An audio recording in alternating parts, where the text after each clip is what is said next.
جب تو پہلے میں نے 3 دفعہ پڑھا کہ یہ واقعی میں یہ سچ دیکھ رہا ہوں. آپ نے شمشاد صاحب آپ نے کہا کہ پتہ نہیں اس میں نہیں، آپ نے نہیں کہا. جی آپ نے کہا جل صاحب. میں آپ کو بتاؤں کہ میں نے جب پہلی دفعہ پڑھا کہ اگر تم نے نام لے کے، ہم نے سنا ہے کہ عمران خان اکیلا کا فیصلہ تھا روس جانے کا. یہ ذرا سنیں، ہم نے سنا تھا کہ یہ عمران خان کا اکیلا فیصلہ تھا، اور وہ ایمبیسڈر کہہ رہے نہیں اس کا نہیں فیصلہ تھا، یہ انسٹیٹیوشنل فیصلہ تھا. وہ آگے سے یہ بتا رہا ہے، اور وہ پھر آگے سے کہتا ہے کہ اگر تم نے اچھا ابھی نو کانفیڈنس موشن ٹیبل نہیں ہوئی اسمبلی میں، وہ 1 دن کے بعد ہوئی ہے. وہ کہہ رہا ہے کہ اگر تم نے عمران خان کو نہ اس میں نو کانفیڈنس کے ذریعے اس کو فارغ نہ کیا تو بڑے کانسیکوینسز ہوں گے پاکستان کے لیے. اور پھر کہتا ہے اور اگر کامیاب ہو گئی تو all will be forgiven، معاف کر دیا جائے گا پاکستان. میری پہلی انسٹنکٹ، پہلے تو میں نے 3-4 دفعہ پڑھا کہ یہ میں واقعی صحیح پڑھ رہا ہوں. پہلا جو میں سوچ رہا تھا کہ کوئی اس طرح کی 22 کروڑ لوگوں کے الیکٹڈ نمائندگی کوئی ایسی توہین کر سکتا ہے؟ کسی کی جرت ہے کہ اس طرح کا خط کسی کو لکھ دے؟ اور ہمیں بعد میں کسی نے کہا جی وہ یا تو ایسے تو آتے رہتے ہیں مراسلے. کبھی کسی سیلف ریسپیکٹنگ ملک میں اس طرح کا مراسلہ نہیں آ سکتا. یہ ناممکن ہے کہ کسی الیکٹڈ پرائم منسٹر کو کوئی آگے کہے جی اس کو ہٹا دو. تو یہ کتنی توہین ہے ایک ملک کی. یعنی کس طرح کا ایک عام آفیسر کہہ رہا ہے کہ جی اس کو پرائم منسٹر کو ہٹا دو. تو مجھے دوسری حیرت ہوئی کہ میں پرائم منسٹر ہوں، وہ ایمبیسڈر ہے، فورن آفس میرے نیچے ہے، وہ کس کو حکم دے رہا ہے کہ اس کو ہٹا دو پرائم منسٹر کو؟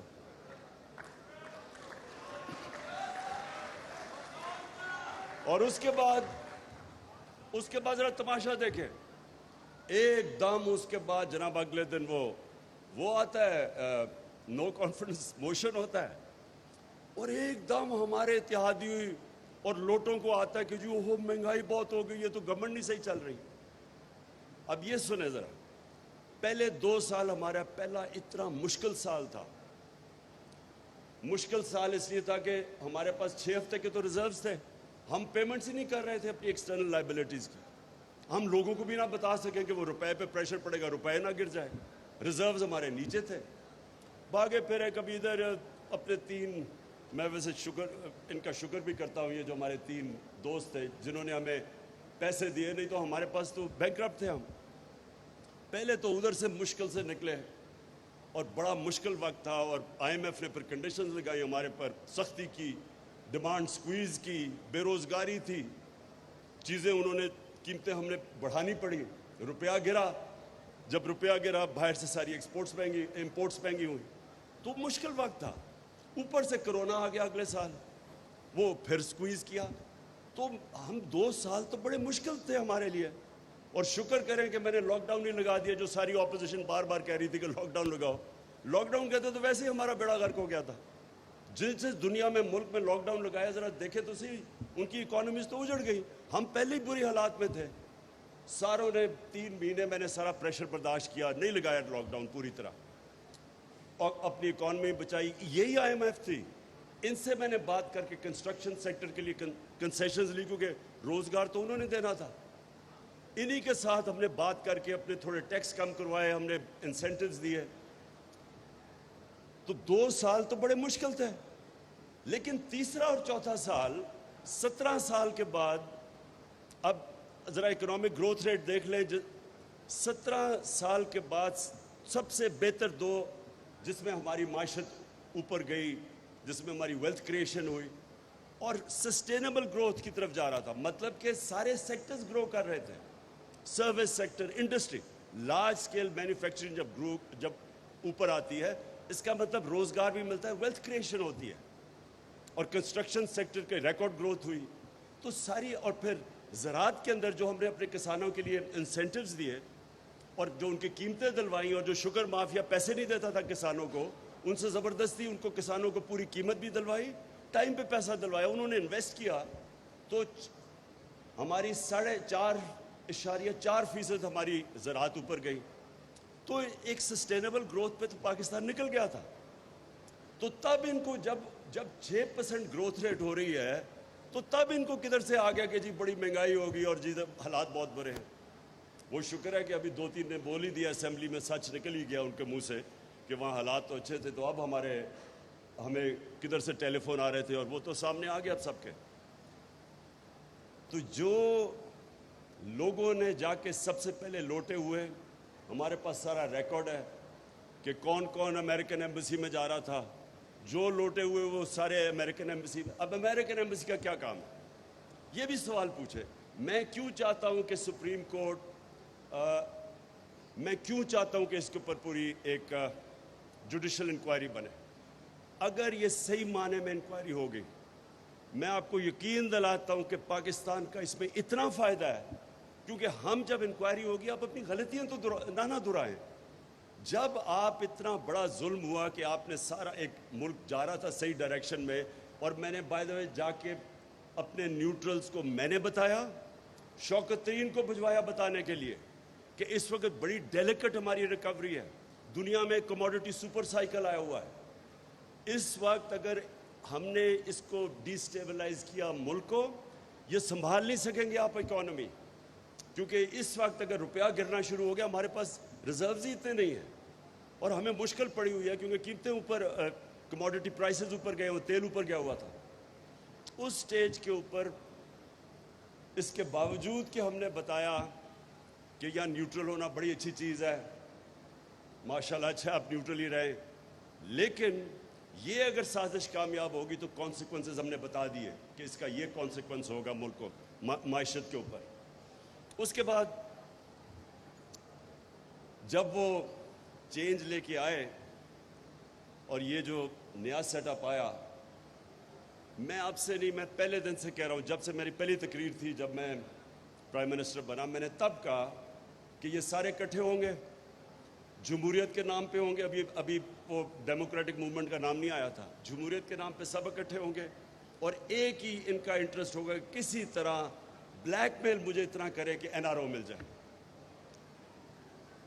میں اب یہ جو موہت پیرزادہ نے بات کی کہ اس نے مجھے آ کے بتایا, پہلے وارن کیا, وہ تو مجھے ساری خبریں آ رہی تھی 1 سال سے کہ کیا ہو رہا ہے. خبریں تو مجھے 1 سال سے آ رہی تھی کہ پلان کیا بنا ہوا ہے. لیکن میں آپ کو آج بتا رہا ہوں کہ ایک چیز میرا ذہن نہیں مان رہا تھا, اور وہ یہ نہیں مان رہا تھا کہ کیا یہ شہباز شریف کو پرائم منسٹر بنا دیں گے, کیا آصف زرداری پھر سے اقتدار میں آ جائے گا. یعنی یہ میں اس لیے آپ کو کہہ رہا ہوں, دیکھیں جو بھی پاکستان کا سوچتا ہے, جس کے باہر اربوں ڈالر نہیں پڑے ہوئے, جس کا جینا مرنا اس ملک پہ ہے, تو وہ یہ سارے یہ سوال پوچھیں گے کہ وہ جو 30 سال سے 2 خاندان اس ملک کے اوپر مسلط ہے, میں نہیں کہہ رہا کہ انہوں نے یہ کتنے کرپٹ ہیں. آپ ان کے باہر کتنے اخباروں کے اندر ان کے اوپر آرٹیکلز آئے ہوئے ہیں ان کی کرپشن کے اوپر, انٹرنیشنل میں بات کر رہا ہوں, BBC کی ڈاکیومنٹریز آئی ہوئی ہیں ان کی کرپشن پہ, ہم نے تو نہیں نکالی. کرپشن کے کیسز ان کے اوپر اتنے ہیں کہ آپ کو سمجھ نہیں آتی کس کیس کے اوپر بات کریں. جو NRO-1 لیا انہوں نے, جو جنرل مشرف نے اتنا بڑا ظلم کیا اس ملک کے اوپر, میں نے سب سے زیادہ شور مچایا اس کے اوپر کہ وہ سرے محل جو آصف زرداری بار بار کہتا تھا کہ یہ ہمارا نہیں ہے, اور یہ انہوں نے کنٹیسٹ بھی کیس نہیں کیا جب پاکستانی گورنمنٹ نے انگلینڈ میں کیس کیا, وہ بیک کیا, اس کے پیسے پاکستان کو آنے تھے. $60 ملین پڑے ہوئے تھے سوئٹزرلینڈ میں, وہ پورا کیس میچور ہو گیا تھا, وہ پیسے پاکستان کو آنے تھے. NRO دے کے وہ معاف کر دیا, وہ جو پاکستان کو وہ انہوں نے وہ بھی ہضم کر لیا. نواز شریف کا اتنا اوپن اینڈ شٹ کیس ہے حدیبہ پیپر مل کا, جس میں اسحاق ڈار کی کنفیشنل سٹیٹمنٹ ہے, بینک اکاؤنٹس ہیں کہ قاضی فیملی لنڈن میں بیٹھی ادھر پیسے, یہ ساری چیزیں تو پروون تھی. وہ NRO-1 دیا گیا, وہ ساری معاف کی گئی. 10 سال کی کرپشن انہوں نے کی. ان کے دور کے سارے کیسز ہیں 95%, ہمارے تو دور کے کیسز ہی نہیں ہیں. ہمارا تو صرف ایک TT کا کیس ہے شہباز شریف کا, اور ایک جو مقصود چپڑاسی والا کیس ہے FIA کا، باقی تو سارے پرانے کیسز ہیں. تو وہ کیسز جو ہمیں 3.5 سال کہہ رہے تھے، اور یہ اسحاق ڈار ان کے دور میں بھاگا ہے، نواز شریف کے بیٹے ان کے دور میں بھاگے، یہ دماد شہباز شریف کا اس کے دور میں بھاگا ہے. تو ہمارے دور کے تو صرف ہمیں بلیک میل کیا جا رہا تھا NRO دینے کا. تو میرا پوائنٹ یہ ہے کہ کیسے کوئی سوچ سکتا تھا ان کو ملک کے اوپر لانے کے لیے؟ کون ملک کے اوپر اتنا ظلم کر سکتا ہے کہ شہباز شریف جس کو سزا ہونے والی تھی، انڈر ٹرائل تھا، اس کا کیس میچور تھا، کیسے کوئی اس آدمی کو اس ملک پہ مسلط کر سکتا ہے؟ یا تو یہ سمجھے، یا تو ہم یہ سمجھے کہ وہ شاید وہ یہ سمجھ رہے تھے کہ اتنا بڑا جینیس ہے یہ، کہ یہ اتنا بڑا صبح 7 بجے اٹھ کے آفس پہنچ جاتا ہے، یہ اتنا زبردست کام کرے گا کہ ملک کو اٹھا لے گا.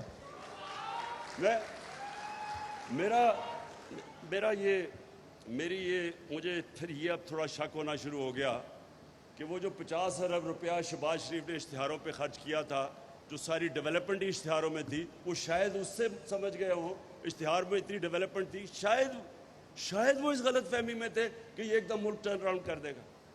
لیکن کوشچن اب یہ ہے،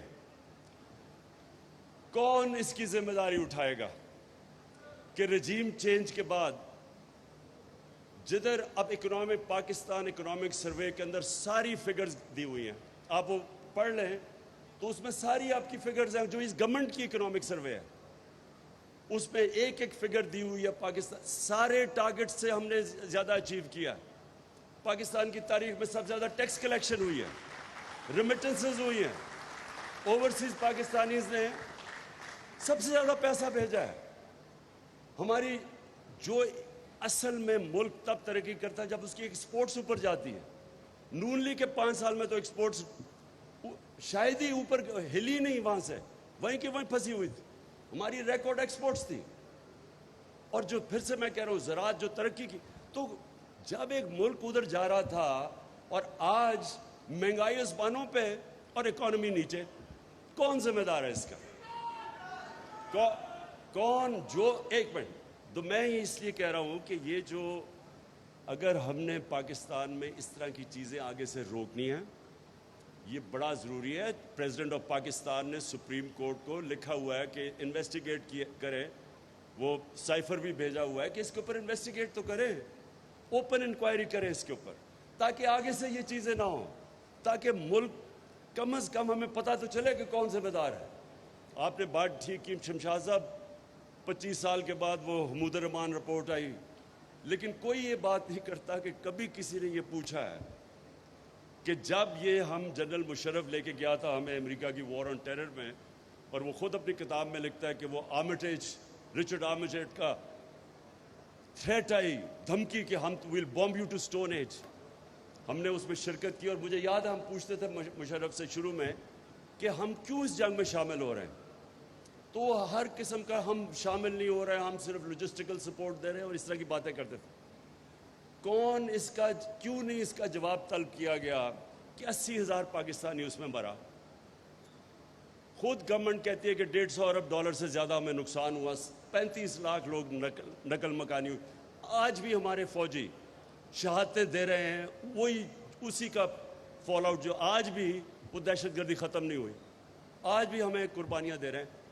ہمیں کیوں ہم گئے تھے ان کی جنگ میں؟ کم از کم یہ تو ہو کہ کیا ہمارے پاس کوئی چوائس تھی؟ کیا ہم اور طرح جا سکتے تھے؟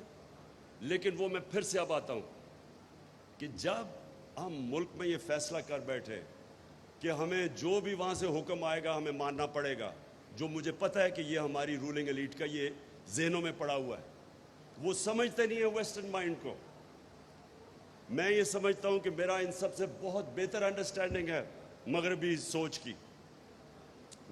ٹائم بھی میں نے گزارا اور سب کچھ، اور اندر سے ان کے لوگوں کو جانتا ہوں. میں یہ سمجھتا ہوں کہ یہاں ایک غلط فہمی ہے کہ جب ہم ان کے سامنے ان کی ہر بات مانتے رہیں گے وہ ہمارے ساتھ اور دوستی کر لیں گے. انٹرنیشنل ریلیشن میں کوئی دوستی نہیں ہوتی، انٹرسٹ ہوتے ہیں. آپ ان کے انٹرسٹ سرو کرتے ہیں، وہ دیکھتے یہ ہیں. اور یہ ایک ٹامی فرینک کی ایک کتاب ہے، اس میں وہ ایک پیراگراف ہے اس میں لکھتا ہے کہ we knew Musharraf was vulnerable, so we kept pushing him to do more. ایک لکھتا ہے ایک مائیکل شور جو اس سارے ایریا کا CIA چیف تھا، وہ بھی پڑھنے والا، اس کا ایک آرٹیکل ہے ہفنگٹن پوسٹ میں 2008 کے قریب.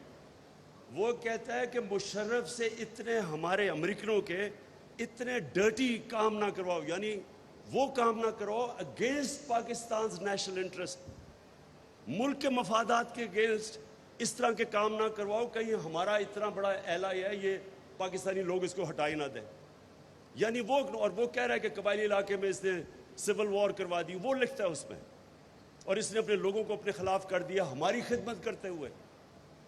تو ہم یہاں بار بار ثابت کر رہے تھے کہ جی یہ ہماری جنگ ہے اور یہ اور وہ، تو کبھی اس کے اوپر ہوا ہے ایک ملک کتنی بھاری اس کی قربانی دے، اس کے بعد ایک لفظ اپریسیشن کا نہ ہے امریکنوں سے جن کے لیے قربانی دی ہے. بلکہ اس کے علاوہ آپ دیکھیں ہر وقت کے two face double game Pakistan, یعنی برائی سنی ہماری. تو کیوں ہم نے کبھی اسیس کیا ہے کہ اتنا بڑا ملک کو نقصان پہنچا؟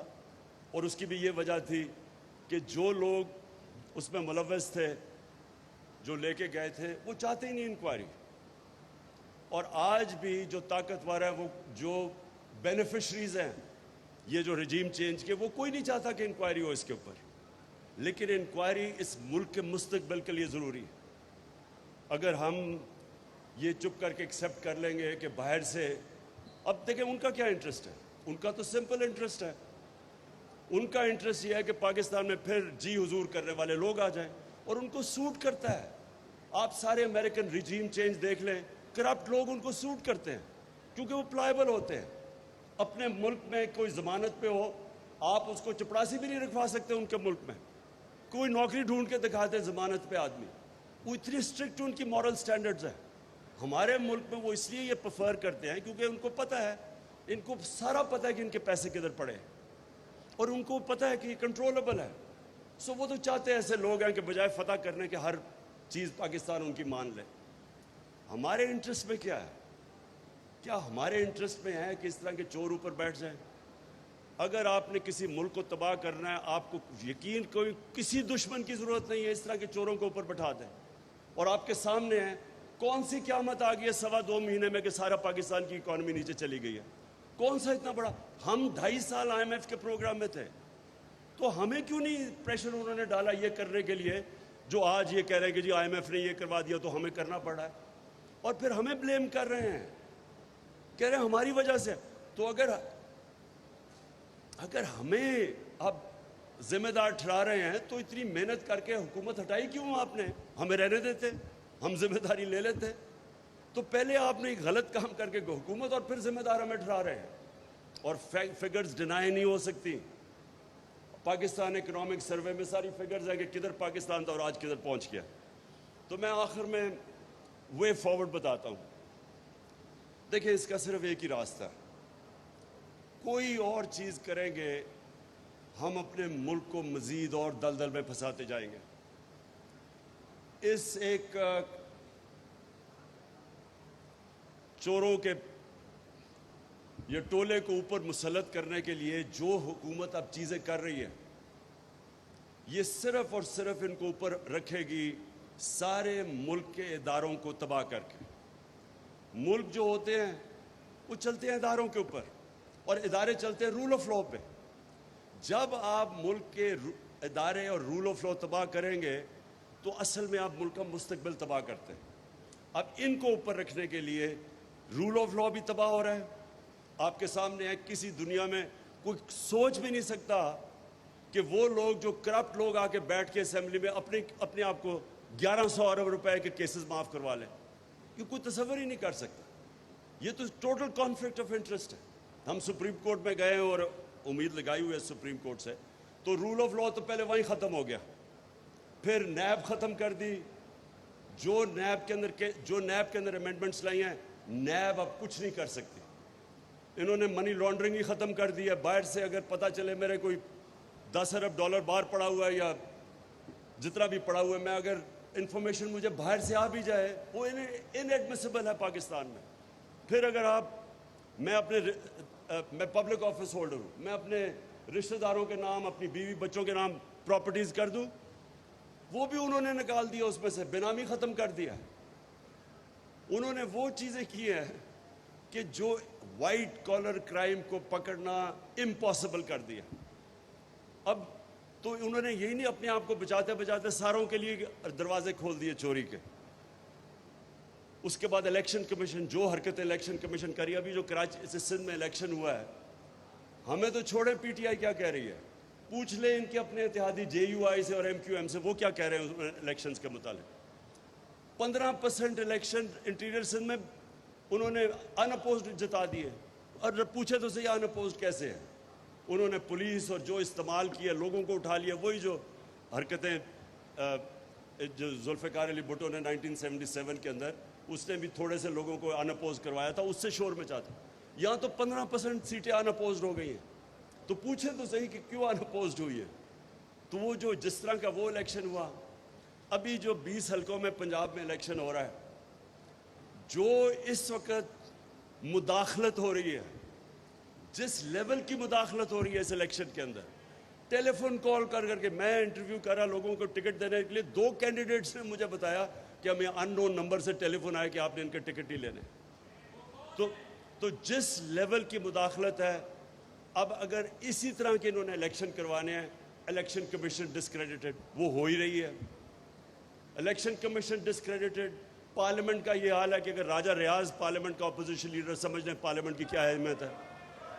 پنجاب اسمبلی میں جو پنجاب اسمبلی میں ہو رہا ہے, یعنی 2.5 مہینے سے جس طرح پنجاب چل رہا ہے, تو یہ مداخلت کے بعد, یہ جو سازش کے بعد, پنجاب کے جو حالات دیکھ لیں. کوئی پوچھے تو صحیح کہ وہاں ہو کیا رہا ہے. جس طرح اور یہ جو آج فیصلہ بھی آیا ہے, ویسے میں یہ واضح کر دوں, ہم کل سپریم کورٹ میں جا رہے ہیں اس فیصلے کے اوپر کہ حمزہ آپ کیسے چیف منسٹر بن سکتا ہے. جب انہوں نے کہہ دیا اس کی الیکشن ہی غلط ہوئی ہے, تو وہ چیف منسٹر کس پہ ہے. تو ساری جو چیزیں ہو رہی ہیں, نہ اسمبلیز فنکشنل ہیں, نہ اس ملک کی الیکشن کمیشن کے اوپر کسی کو اعتماد ہے. وہ ساری انجینئرنگ کرے. اب ہماری 5 ریزرو سیٹس تھی. سیدھا قانون تھا کہ جناب جیسے ہی ہماری جو لوٹے گئے تو 5 نئے آنے چاہیے تھے. وہ آئین میں ہے. وہ 3 ہفتے لگا دیے اس کے اوپر. فائنلی ہائی کورٹ سے فیصلہ آتا ہے کہ ان کو ریسٹور, یہ 5 ریزرو سیٹس دو پی ٹی آئی کو. ابھی تک بیٹھے ہوئے الیکشن کمیشن, وہ ہمیں مل ہی نہیں رہی. تو اتنی لیول پہ جا رہے ہیں یہ انجینئر کرنے کے لیے. اس سیٹ اپ کو انجینئر کرنے کے لیے نہ الیکٹرل پروسیس میں کانفیڈنس ہے, وہ تباہ. پارلیمنٹ میں نے کہہ دیا. پھر جو میڈیا کے اوپر جس طرح کی واردات ہو رہی ہے, یہ بھی انپریسیڈنٹڈ ہے. میڈیا کو دبانے کے لیے, آوازوں کو دبانے کے لیے, یہ کوئی کامیاب نہیں ہوگا. یہ جو بھی یہ کر رہے ہیں, یہ روک ہی نہیں سکتے آج پاکستان جس طرف جا رہا ہے.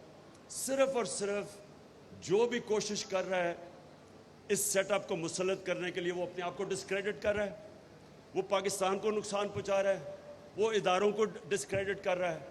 اور ایک ہی راستہ ہے اس پہ, جو بھی آپ دیکھ لیں, ایک راستہ ہے اس پہ سے کہ فری اینڈ فیئر الیکشنز کروائے جائیں. اور فری اینڈ فیئر الیکشنز کا مطلب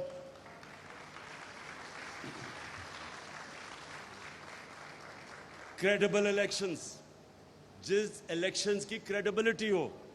وہ الیکشن نہ یہ جو بھی اس وقت پنجاب میں ہو رہا ہے, یہ جو سندھ میں الیکشن کروائے گئے ہیں, اس الیکشن سے مزید اور انتشار بڑھے گا.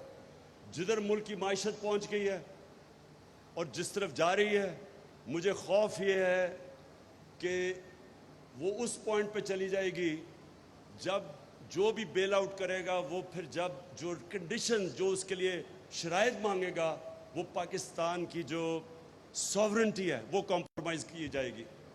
ان لوگوں کو تو فرق نہیں پڑتا. جن لوگوں کو پیسے سے پیار ہے, جو صرف اپنی کرپشن بچانے کے لیے آئے تھے اور اپنی مزید کرپشن کرنے کے, ان کو تو فرق ہی نہیں پڑتا کہ پاکستان جو ایک عظیم خواب کا نام تھا, میں ہمیشہ سمجھتا ہوں کہ وہ کسی وجہ سے بنا تھا. ان کو تو فرق ہی نہیں پڑتا کہ اگر ہم کشمیریوں کی سٹرگل کی قبر کھود دیں, ہم ہندوستان سے ٹریڈ بھی شروع کر دیں, جو کشمیر میں ہو رہا ہے اس کو نظر انداز کریں. جو پہلے بھی کیا تھا نواز شریف نے, ملا ہی نہیں تھا حریت ممبر سے جب وہ مودی کی وہ کورونیشن پہ گیا. نہ ان کو فرق پڑتا ہے. ابھی میں سن رہا ہوں کہ جی اسرائیل کو ہم ایکسیپٹ کر لیں, یا اسرائیل سے ہمیں فائدے ہو سکتے ہیں. تو اگر آپ کا نظریہ ہی نہیں ہو تو کچھ بھی کر لیں. ان کو یہ بھی نہیں فرق پڑتا بیسز رکھیں، کیونکہ ان کو یہ نہیں کہ جو ہمارے 80,000 لوگ مرے تھے کسی کی کانفلکٹ پہ شرکت کرنے کے، ان کو اس کا بھی نہیں ہے کہ بس ڈالر آ جائیں گے تھوڑے سے. تو جن کا نظریہ ہی نہیں ہے ان کے لیے تو کوئی پرابلم نہیں ہے. لیکن جو ہماری طرح کے لوگ سمجھتے ہیں کہ پاکستان ایک بڑے نظریے کا نام تھا اور اس کا نعرہ تھا، عظیم نعرہ تھا کہ اے اللہ تیرے سوا کوئی اور خدا نہیں ہے، تو وہ ان کے لیے تو یہ اگر اسی طرح ہی رہنا تھا تو بنا کیوں پاکستان پر؟ اگر آپ نے یہی کمپرومائزز کرنی ہے تو وہ کہتے ہیں نا those who don't stand for anything fall for everything، کہ آپ کا جب کوئی نظریہ نہیں ہے تو کسی چیز بھی مان لو. اس لیے یہ بڑا اصل میں یہ دو نظریوں کا فرق ہے. ایک یہ وہ مٹیریلز جو ذات کے لیے آئے ہیں، جو 30 سال سے بیٹھے ہوئے دو خاندان، جنہوں کو کوئی فرق نہیں پڑا کہ ایم ایل کانسی کو پکڑا دو، ان کو کوئی فرق نہیں پڑا جب وہ رمزی یوسف کو پکڑا دو ان کو پاکستان کے قانون بائی پاس کر کے، کوئی فرق نہیں پڑا جب وہ ریمنڈ ڈیوس نے دو لوگوں کو گولیاں مار دی مزنگ شہر کے بیچ میں، اس کو واپس دے دو. ان کو تو کوئی فرق ہی نہیں پڑتا. یہاں جب 400 ڈرون اٹیک ہوئے ان دونوں کے دور میں، کوئی شرم نہیں ان کو آئی کہ کبھی کوئی دنیا اجازت دیتی ہے جج، جوری اور ایکسیکیوشنر کسی کو بننے کے لیے کہ آپ ہی فیصلہ کریں. 8,000 دور آدمی بیٹھ کے کمپیوٹر گیم سے لوگ مار رہے ہیں یہاں پاکستان میں، اور یہ دونوں لیڈر چپ کر کے بیٹھے ہوئے تھے. ان کو کیا فرق پڑتا ہے اس سے؟ فرق تو ان لوگوں کو پڑتا ہے جو سمجھتے ہیں. اور یہ اکثریت ہے اس ملک کی اکثریت بلیو کرتی ہے نظریہ پاکستان میں. آج جو یہ لوگ نکلے ہیں، میں آپ کو خود بتاؤں کہ میں خود حیران تھا جس طرح پبلک نکلی ہے، لیکن میں نے اس نتیجے پہ آ گیا ہوں کہ جو اکثریت ہے اس ملک کی، وہ ابھی بھی اس خواب کے پیچھے ہے. یہ اوپر ہے جو تھوڑی سی ایک ایلیٹ، جو کرپٹ ایلیٹ ہو چکی ہے، جس کا صرف ذاتی مفادات کے لیے وہ سمجھتے ہیں پاکستان بنا دو. یہ صرف ان کا ایشو ہے. باقی عوام ابھی بھی بلیو کرتی ہے اس نظریے پہ. اور لاسٹ چیز، میں ایک آپ کے لیے ایاز آخر میں یہ ایک آپ نے بات کی ایکسٹینشن کی، میں اسی کے اوپر اپنی تقریر ختم کرتا ہوں. دیکھیں، میں نے بڑا زندگی میں ایک عام سا آدمی ہوں، بڑی غلطیاں کی ہیں زندگی میں، لیکن میں نے جو کرکٹ کے اندر میں باقیوں سے آگے اس لیے نکلا کہ میں ہمیشہ اپنی غلطیوں کی انالیسس خود کرتا تھا، اپنا سب سے بڑا کرٹک تھا، اور ہمیشہ کوشش کرتا تھا کہ جو میں غلطی کرتا ہوں اس کو کریکٹ کیا جائے. اور میں یہ دنیا میں کسی بھی انسان کی، معاشرے کی، ادارے کی پروگریس میں صرف ایک ہی طرح پروگریس کرتا ہے کہ اپنی انالیسس کرے، اپنی غلطیاں دور کرے اور پھر وہ آگے بڑھتا ہے.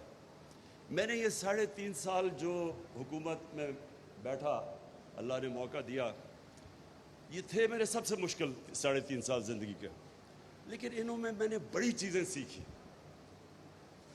اور میں یہ سمجھتا ہوں کہ جب اتنے بڑے چیلنجز تھے، کیونکہ چیلنج بہت بڑا تھا، کیوں ایک کرائسس تو تھا نہیں. ہر روز صبح اٹھتے تھے، اچھا جی وہ ادھر پی آئی اے بینکرپٹ ہے، ریلوے کا یہ، ہر دوسرے دن کوئی نیا کرائسس ہوتا تھا کہ پیسے نہیں ہیں جی اب. سو اس کرائسس کے اندر، کرائسیز کے اندر بڑی چیزیں میں نے سیکھی. میں سمجھتا ہوں کہ میری جو ایجوکیشن ان 3.5 سال میں وہ زندگی میں نہیں ہوئی. ایک صرف میں آپ کو چیز بتاؤں کہ میں نے یہ ساری چیزیں نوٹ کی، یہ جو آپ نے ابھی بات کی مداخلت کی، بالکل یہ آپ ٹھیک کہتے ہیں، ایکسٹینشن کی، کہ ہمیشہ ملک ادارہ ترقی کرتا ہے رول آف لاء پہ. آج شوکت خانم ایک انٹرنیشنل لیول کے 2 ہاسپٹلز ہیں، وہ صرف رول آف لاء پہ ترقی کرتے ہیں، میریٹوکریسی پہ کرتے ہیں. آج چائنا کی جو سب سے بڑی وجہ تیزی سے اوپر آنے کی، ان کی بڑا زبردست الیکٹرل پالیٹکس، الیکٹرل ڈیموکریسی نہیں ہے، لیکن میریٹوکریسی کا زبردست سسٹم ہے. میریٹوکریسی اور رول آف لاء ساتھ ساتھ جاتے ہیں. لیکن ہمارا مسئلہ یہ تھا کہ اتنے زیادہ پرابلمز تھے کہ میں صبح اٹھ کے ہمیشہ سوچتا تھا کہ آج میں نے کتنے پرابلمز کو ڈیل کرنا ہے، کہ میں نے پھر پرائیورٹائز کرتا تھا کہ آج میں صرف یہ پرابلمز کو ڈیل کروں گا، کیونکہ آپ ساروں کو تو کر ہی نہیں سکتے تھے. ملک کے اندر ایک انسٹیٹیوشنل بریک ڈاؤن ہے، اور وہ آیا 30 سالوں سے دیر سے آ رہا تھا. جب آپ مارشل لاء لگاتے ہیں تو سب سے پہلے ادارے ختم ہو جاتے ہیں، رول آف لاء ختم ہوتا ہے. اور جو ہمارے ڈیموکریٹس تھے انہوں نے کبھی بھی ان کا رول آف لا ایشو نہیں تھا. Relaxation of all the rules تو نواز شریف نے شروع کیا تھا. Relaxation of all the rules means rule of law کو توڑنا. سو جو ملک کے مسئلے تھے جو میں نے اسٹڈی کرتا گیا over the period of time, میں آپ کو یہ کہہ دوں کہ یہ آپ بات بالکل ٹھیک کہہ رہے ہیں, لیکن اس جو کانٹیکس میں میں آپریٹ کر رہا تھا مجھے بڑا کیئرفلی دیکھنا پڑتا تھا کہ یہ مسئلے ہیں اور میں سارے نہیں ڈیل کر سکتا ایک وقت. تو پھر مجھے پک اینڈ چوز کرنا پڑتا تھا, پرائرٹائز کرنا پڑتا تھا.